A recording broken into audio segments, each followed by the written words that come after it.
আজকে তৈরি করে দেখাবো মাত্র একটি ডিম দিয়ে এত মজার কেক। তো আর কথা নয়, প্রথমে আমি এখানে ময়দা নিয়েছি 1 কাপ, বেকিং পাউডার নিয়েছি 1 টেবিল চামচ, বেকিং সোডা নিয়েছি 1/2 টেবিল চামচ। তারপরে আমি শুকনো উপকরণগুলো একটু চেলে নিব। সামান্য একটু পরিমাণ লবণ দিয়েছি, দিয়ে এখন খুব সুন্দর করে চেলে নিচ্ছি। দেখতে পাচ্ছেন চেলে নেওয়া হয়েছে। এখন আমি আরেকটি বাটিতে একটি ডিম ভেঙে নিচ্ছি।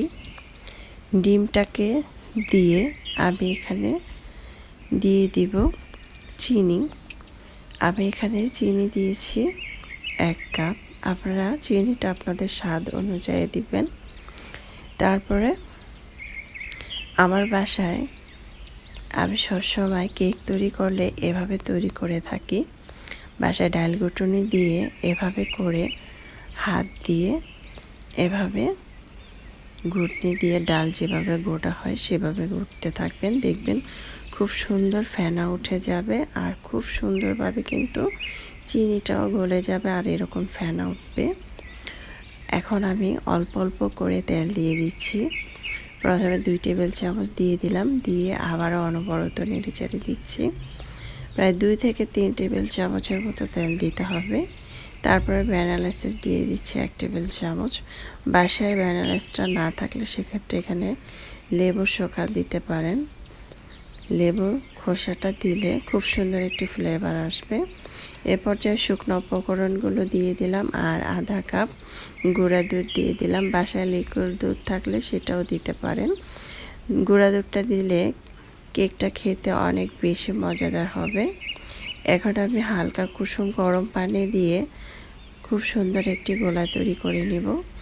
একবারে পানিটা কখনোই দিবেন না, তাহলে বেশি নরম হয়ে যেতে পারে। তাই অল্প অল্প করে হালকা কুসুম গরম পানিটা দিতে পারেন। চাইলে এখানে লিকুইড দুধটাও হালকা গরম দিতে পারেন। খুব সুন্দরভাবে এখন আমি একটি গোলা তৈরি করে নিয়েছি, দেখতে পাচ্ছেন। এরকম গোলাটা হতে হবে, বেশি পাতলাও না আবার বেশি ঘন না। এই যে এরকম ঘন রাখতে হবে আর অনবরত নেড়ে চেড়ে দেবেন। যত নাড়বেন তত সুন্দর একটি সফট গোলা তৈরি হবে। এরকম একটি বাটির মধ্যে একটি সাদা পেপারের মধ্যে হালকা তেল ব্রাশ করে নিয়েছিলাম। তারপরে আমি মিশ্রণটা দিয়ে দিচ্ছি, দেখতে পাচ্ছেন। দিয়ে এভাবে হাত দিয়ে একটু নেড়ে চেড়ে দিচ্ছি। তারপরে চুলায় একটি প্যান বসিয়ে আগে থেকে চুলাটা ধরিয়ে রেখেছিলাম। এরকম একটি স্ট্যান্ড দিয়ে বসিয়ে দিয়ে তারপরে বাটিটা দিয়ে দিচ্ছি। দিয়ে ঢাকনাটাকে দিয়ে আমি 30 থেকে 35 মিনিটের মতো রাখবো। ঢাকনার যে একটি ছিদ্র আছে সেটাকে আমি টিস্যু পেপার দিয়ে বন্ধ করে দিয়েছিলাম। প্রায় 35 মিনিট পর চলে আসলাম, দেখতে পাচ্ছেন মাশাআল্লাহ কেকটা খুব সুন্দরভাবে হয়েছে আর এতটাই নরম তুলতুলে হয়েছে কেকটা, বাচ্চা থেকে বড় সবাই মজা পাবে তো খেতে, আর সবাই প্রশংসা করবে আর বলবে কেক এরকম কেক সব সময় তৈরি করার জন্য। আর একটি ডিম দিয়ে এত মজার কেক ভাবাই যায় না। দেখতে পাচ্ছেন কতটা নরম। এখন আমি ছুরি দিয়ে এভাবে সাইড থেকে নামিয়ে নিচ্ছি। আশা করছি আমার আজকের রেসিপিটা আপনাদের ভালো লেগেছে। ভালো লাগলে অবশ্যই আমার চ্যানেলটাকে সাবস্ক্রাইব করে লাইক দিয়ে পাশে থাকবেন। দর্শক বেশি বেশি ভালো থাকবেন, খাবার কখনো অপচয় করবেন না। আমরা চাইলে এই মজাদার কেকটা বাসায় তৈরি করে বাচ্চাদেরকে খাওয়াতে পারি। বাচ্চারা একদম চেটেপুটে খেয়ে নেবে আর বাচ্চাদের টিফিনেও কিন্তু দিতে পারেন। দেখতে পাচ্ছেন আমার মুখের কথাই না, কাজেও ফলেও দেখতে পাচ্ছেন কতটা নরম তুলতুলে। আর আমি কিন্তু গরম গরম কেটে নিয়েছি, দেখতে পাচ্ছেন ধোঁয়া উঠতেছে।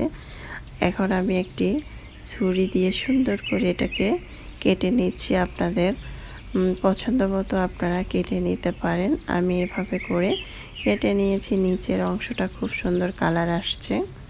এভাবে চাইলে কিন্তু আমরা বাসায় তৈরি করে ফেলতে পারি।